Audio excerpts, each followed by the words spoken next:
제가 이제 문예창작과 같은 데서 수업을 하면서 요거를 보여주면서 이게 시인에 대한 가장 적확한 정의다. 더 나아가서 문학하는 사람, 그리고 예술하는 사람에 대한 그 정체성을 가장 명료하게 이야기해주는 책이고, 그리고 예술가 자신이 자기를 어떻게 인지하고 인정하고 평가하느냐를 보여주는 작품이다. 나도 알아.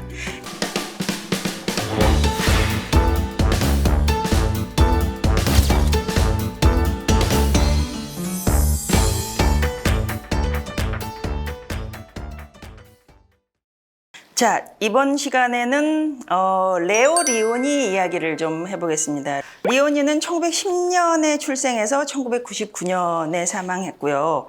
어린 시절은 필라델피아에서 보냈고, 그러다가 이제 10대 때 이탈리아로 이주를 했습니다. 화가 공부도 했고, 경제학 박사학위를 땄고요. 그다음에 광고 디자인도 했고, 뭐 잡지 아트 디렉터 일도 했고요. 그러면서 이제 예술 활동은 뭐 조각도 하고 회화도 하고 사진도 하고 이렇게 한 아주 만능 그 예술가입니다. 예술에만 만능이었던 게 아니라 뭐 결혼과 육아에도 만능이었던 것 같아요. 결혼도 일찍 하고 손자도 일찍 보고, 그래서 나이가 50이 되기 전에 뛰어다니는 손자들이 있을 정도였습니다.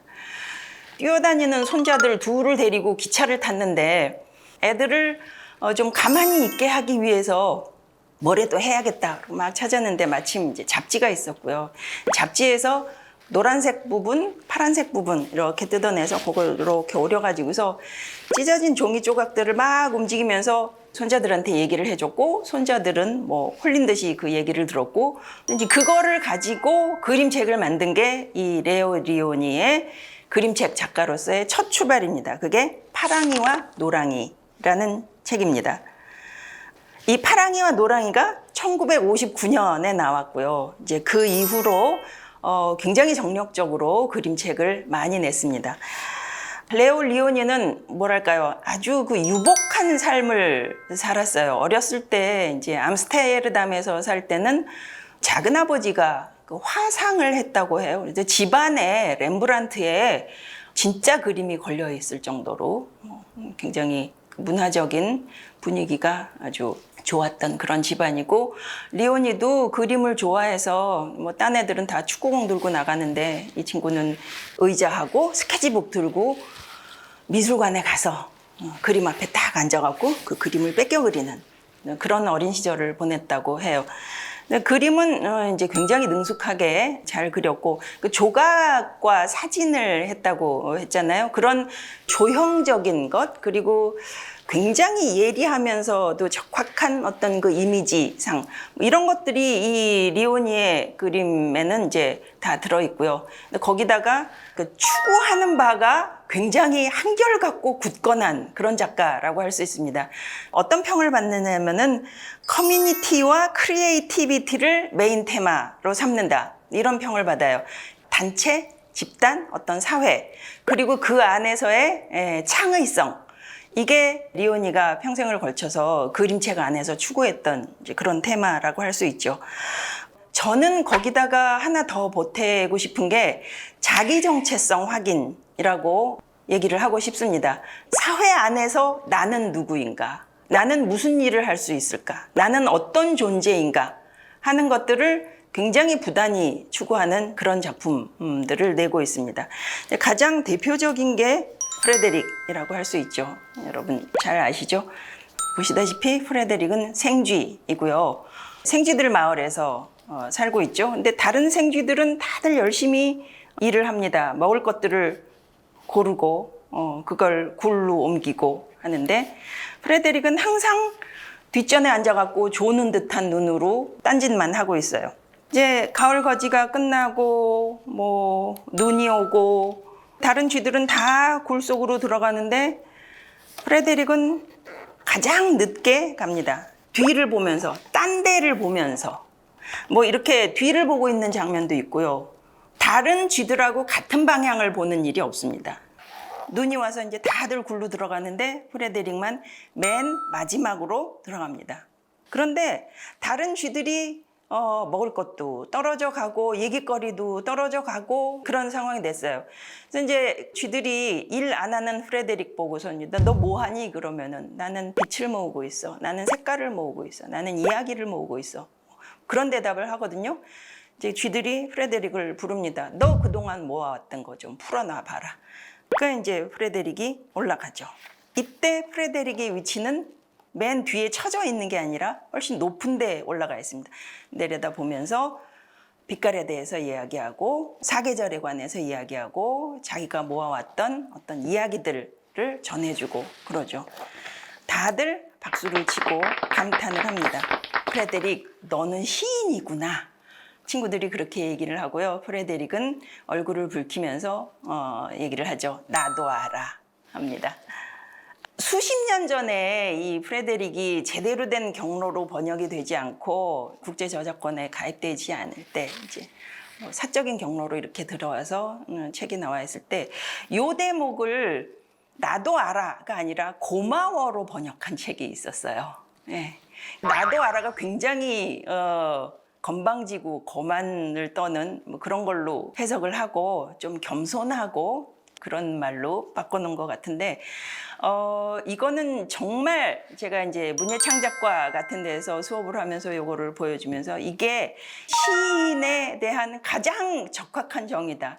더 나아가서 문학하는 사람 그리고 예술하는 사람에 대한 그 정체성을 가장 명료하게 이야기해주는 책이고 그리고 예술가 자신이 자기를 어떻게 인지하고 인정하고 평가하느냐를 보여주는 작품이다. 나도 알아. 자기가 예술가라는 것을 알지 못하면 예술을 할 수가 없고요. 그리고 그 예술가의 길은 이 책에서 보듯이 늘 따돌려지고 스스로를 따돌리는 거죠.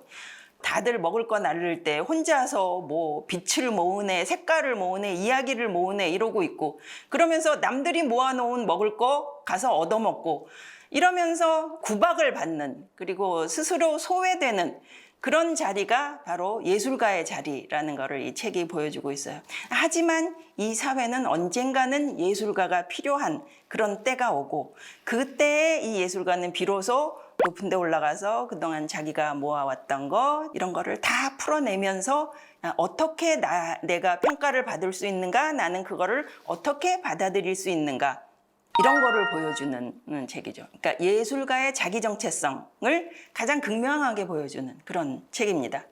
어떤 출판사에서는 이 프레데릭이 아니라 잠잠이라는 제목으로 또 번역을 한 적이 있었어요. 프레데릭이 아니라 잠잠이죠. 근데 또 잠잠이에 꽂히는 사람들이 있습니다. 잠잠이라는 말에서 잠잠하라 이죠.